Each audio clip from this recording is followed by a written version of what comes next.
Hello friends, how are you all? Friends, today I am very excited because today my grandmother will tell you about Dussehra. So let's go and come with my grandma.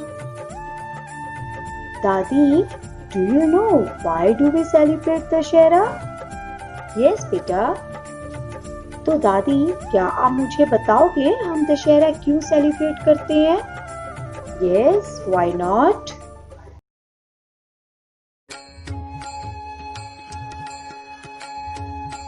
Bharat में अयोध्या नाम की एक नगरी थी। वहाँ के राजा थे राजा दशरथ, जिनकी 3 रानियां थी, माता कौशल्या, कैकेयी और सुमित्रा।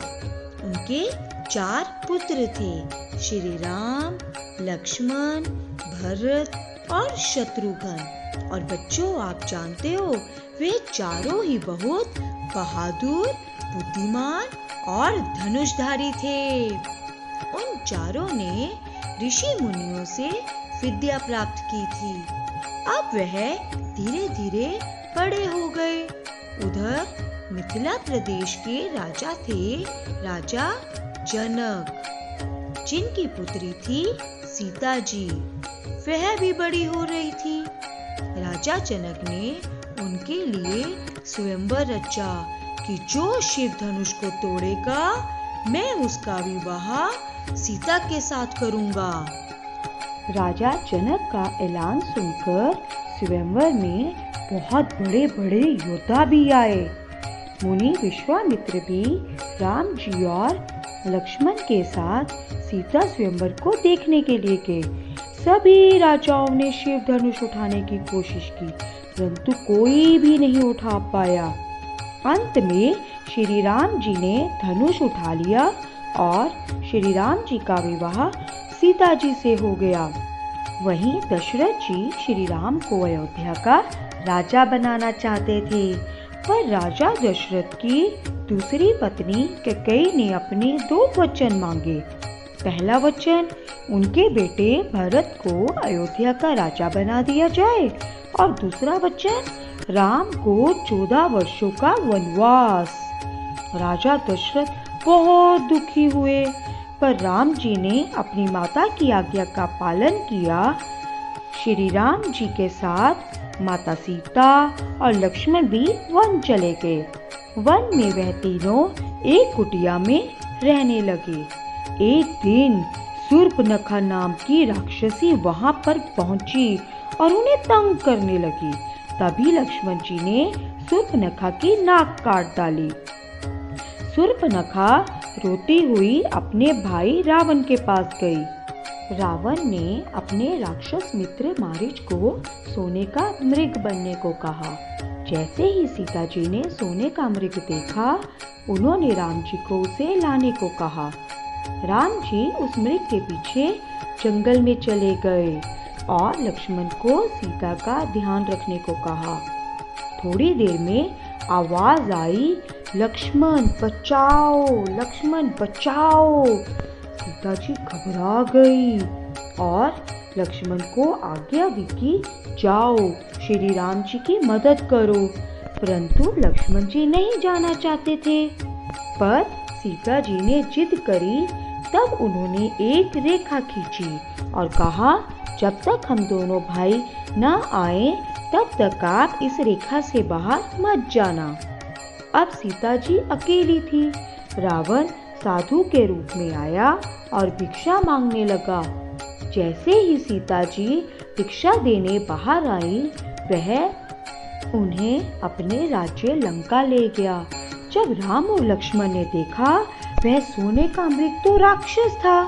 वह जल्दी से वापस आए, पर वहां सीता जी नहीं थी। उन्होंने वन सीता जी को ढूंढा। तब उन्हें हनुमान जी मिले। हनुमान जी राम और लक्ष्मण जी को कंधे पे बिठाकर सुग्रीव के पास ले गए। तभी सुग्रीव और राम जी की गहरी मित्रता हो गई। राम जी हनुमान को सीता माता को ढूंढने के लिए कहते हैं और जैसे ही हनुमान जी लंका पहुंचते हैं, उनकी मुलाकात सीता माता से होती है। और बच्चों, वहां जाकर आपको पता है हनुमान जी क्या करते हैं? हनुमान जी अपनी पूंछ से पूरी लंका को आग लगा देते हैं। हनुमान जी वापस आकर श्री राम जी को सीता माता का हाल बताते हैं और तभी युद्ध की तैयारी शुरू करते हैं। श्री राम जी नदी पार करने के लिए सेतु बंधवाते हैं। उधर लंका का राजा रावण अपने आप को बहुत बलवान समझता है। उसे लगता है कि उसे कोई भी हरा नहीं सकता, वह तो सबसे ज्यादा बलशाली है।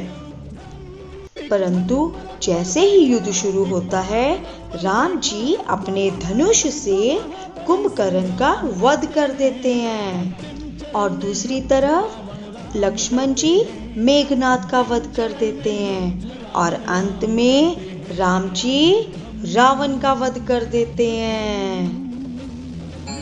तो बच्चों, इस त्योहार को हम विजयदशमी भी कहते हैं, क्योंकि इस दिन राम जी को विजय प्राप्त हुई थी और वह सीता को वापस ले आए थे।